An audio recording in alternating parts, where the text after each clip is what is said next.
kita nih, apakah penjudi itu korban atau pelaku, mungkin bisa dibantu ya teman-teman ya.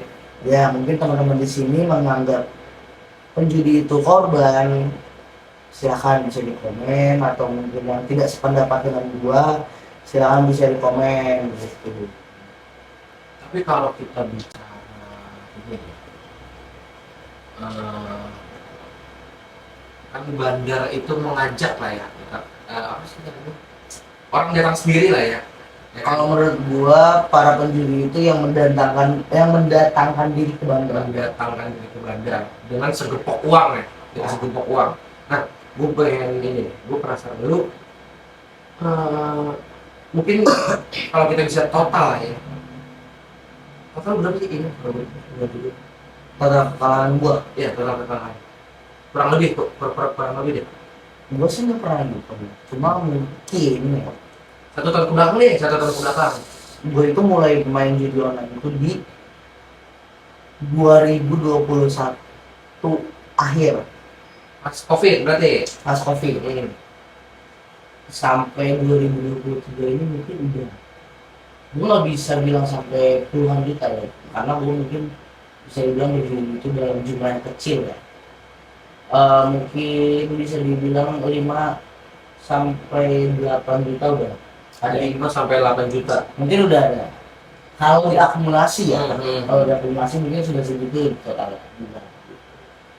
Cuma kalau secara gue deposit emang gak berasa, kayak mungkin kalau judi online itu sebenarnya, ini kalau gue ya, sistem yang gue ambil misalnya depo 100.000 deh. saya depo ya, Depo. deposit 50.000, udah kalah depo lagi 50.000, udah kalah depo lagi 50.000, udah terasa tiba-tiba udah 500.000. Yang buat kayak gitu. Tapi ini kalau gue boleh jujur ya, gue juga pernah main depo. Itu main mahjong. Gue pernah main Ya yang turun-turun itu tuh yang skate-nya, aduh ini banyak banget nih, sorry. Yang apa namanya, skate 3 tuh, ya kan? Gue di depo ini sama temen gue. Nah, tutupi lah, sensor. Sampai sekarang, gue masih belum nemu kesenangannya itu. Yang tadi bilang apa ya? Belum nemu kesenangannya nih, ya kan? Dengan lu tadi mulai depo 50 sampai nggak terasa 500, itu tuh kesenangan apa selain yang lu bilang tadi, dia turun-turun tuh terus petirnya keluar, adrenalinnya itu tuh gue masih mencari nih, ini gue masih belum masuk nih, masih mencari-cari, belum merasakan. masih belum merasa. Bagus kalau misalkan lu belum ngerasain hal-hal kayak gitu sebenarnya. Kenapa ini? Karena kalau udah masuk ke, karena lu ya bisa bilang judi itu racun. Karena ketika lu udah masuk ke perjudian, susah men untuk keluar. Sumpah gue dibilang perlu waktu. Rehat. Bisa dibilang lebih parah dari narkoba. Kenapa ini? Karena kalau berbicara narkoba, lu bisa cut. Bisa dibilang mungkin bahasanya putus zat lah. Lu bisa putus zat itu. Tapi kalau judi itu masuknya ke pikiran, ke mindset, psikologi, mental, semua kena. Ada yang baru viral sekarang, baru-baru ini, itu di Jepang. Ada video yang menyebar bahwasannya ada orang keluar dari kasino, itu dia kalah 30 juta, dia teriak-teriakan di jalan. Dia sampai ngomong gini, kalau ditranslate ya, 30 juta gua habis, 30 juta gua nggak punya hidup lagi selain dari sini, tolong kasih gua uang. Segitunya main jahatnya judi gitu. Jadi sebenarnya jahatnya judi itu bagian ke diri kita sih. Nggak ada yang jahat, bandar nggak jahat, bandar diem aja orang datang ke bandar. Yang jahat itu sebenarnya diri kita sendiri. Kenapa? Karena ini sih lu rela merusak diri lu demi hal yang gak seberapa. Karena itu kan kemauan dari diri lu sendiri, kesadaran diri lu, aku pengen berjudi, itu kan dari diri lu sendiri kan. Kayak gua rela ngeluarin uang untuk berjudi demi mengembalikan yang lalu-lalu, uang yang lalu-lalu ataupun mendapatkan profit.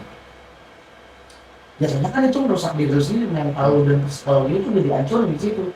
Sama siapa? Sama diri lu sendiri, bukan sama orang lain. Karena itu atas kesadaran lu sendiri. Itu menurut gua. Nah, tapi menarik nih kalau gua lihat dari lu nih. Karena yang tadi kita bahas judi narkoba lah ya. Ya karena menurut gua kenapa judi itu bisa laku itu ya karena kemudahan akses dalam mengaksesnya nggak sih ketimbang narkoba, ya kan? Kalau narkoba kan pasti karena apa ya? Aksesnya sulit lah ya, katakanlah butuh orang yang tahu jalur sini, orang yang butuh jalur sini, masing-masing ini. Sedangkan judi kita buka HP pun udah muncul nih, entah di YouTube, entah di browser, di website segala macam. Balik lagi mengenai akses itu terjadi hanya di judi online. Judi online. Karena perlu digarisbawahi ya, di Indonesia itu kan diilegalkan. Yang perlu dipertanyakan adalah kenapa website tersebut yang ilegal bisa diakses sama orang-orang Indonesia. Bahkan bisa dibilang bapak-bapak yang sudah berkeluarga atau ibu-ibu yang sudah berkeluarga pun bermain gitu. Karena itu gue pernah lihat di depan mata kepala gue sendiri yang sudah beranak dan beristri pun main. Itu temen SMP gue, bokapnya main kayak gitu. Itu yang udah menurut gue udah kacau banget. Tapi kalau misalkan ditarik lagi nih secara sejarah ya, sejarah mundur di Indonesia ya terutama, di Jakarta itu perjudian pernah dilegalkan di zamannya Ali Sadikin. Di tahun 70-an. Di zaman itu demi mendongkrak ekonomi Indonesia APBD Jakarta atau Indonesia, itu Gubernur Ali Sadikin pernah melegalkan kasino, perjudian lah intinya, perjudian dan klub malam itu dilegalkan oleh Gubernur Ali Sadikin. Namun secara sering berjalannya waktu dirasa memang stigma stigma dan bisa dibilang mungkin mayoritas di Indonesia itu menolak, akhirnya ditiadakan perizinan tersebut. Tapi kalau melihat negara-negara maju di luar sana ya, kayak contohnya terdekat Singapura pun mereka kan perjudian. Hongkong juga masih. Hongkong mengeluarkan gitu. Jadi memang itu menjadi sumber utama mereka, bukan sumber utama sih, mungkin kedua atau ketiga, namun memang menjadi perputaran terbesar lah di negara tersebut gitu. Kalau melihat sejarah seperti itu, kalau di Indonesia ya seperti dilegalkan.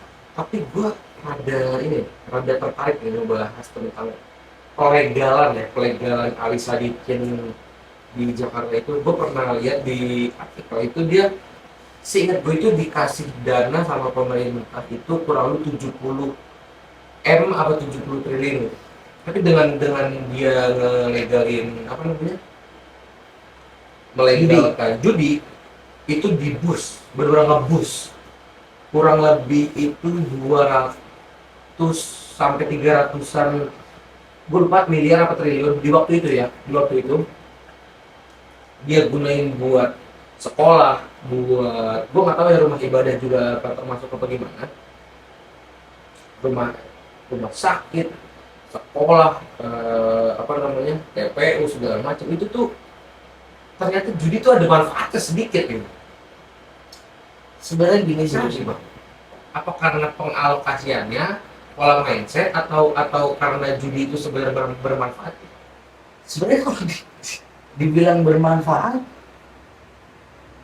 ya banyak orang-orang yang emang mati karena judi. Mati dalam artian entah secara ekonomi dan lain-lain. Namun memang itu mungkin dimanfaatkan oleh negara saat itu ya, tidak dilegalkan. eh Saat itu, saat Ali Sadikin melegalkan perjudian, itu banyak turis-turis yang datang ke Jakarta. Jadi zaman Ali Sadikin itu tidak hanya melegalkan diri, bahkan klub malam dan lain-lain itu. Ya mungkin bahasa kasarnya dunia malam loh. Dunia malam itu dilegalkan oleh Gubernur Ali Sadikin pada saat itu.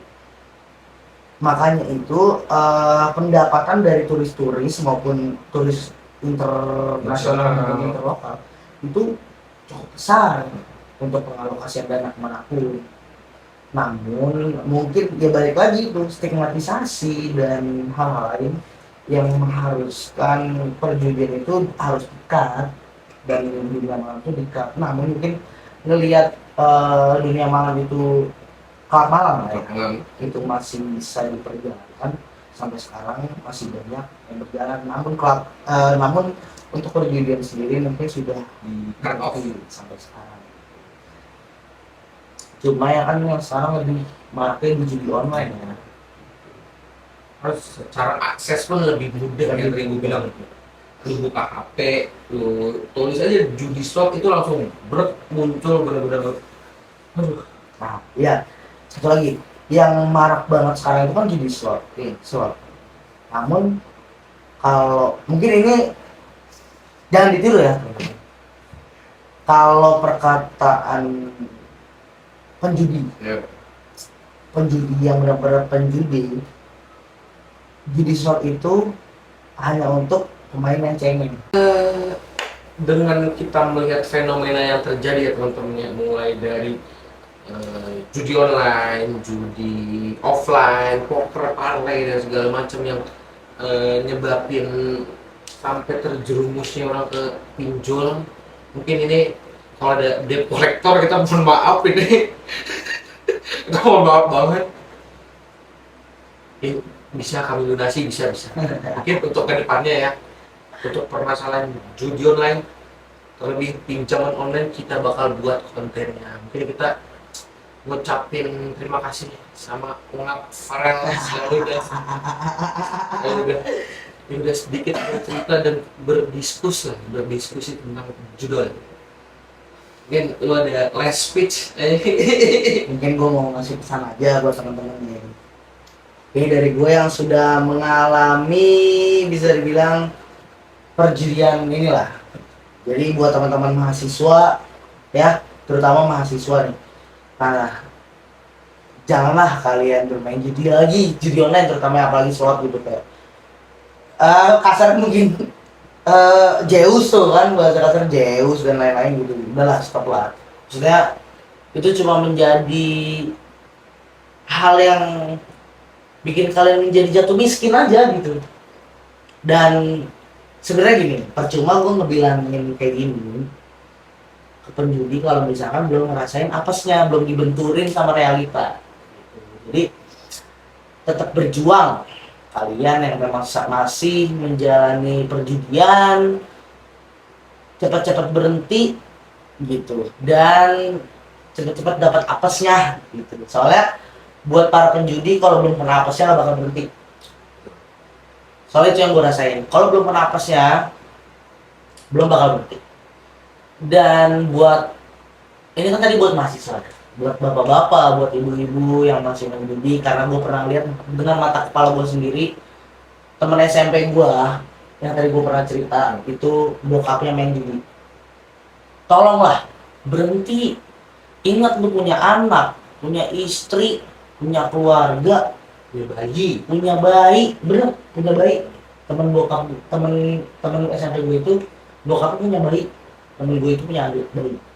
Tolong banget, tolong berhenti.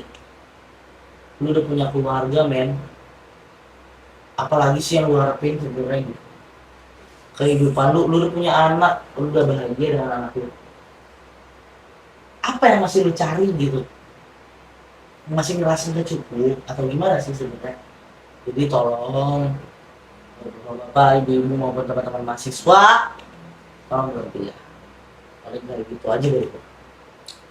Terima kasih Kang Farel atas last speech-nya kawan juri online. Mungkin kalau dari gue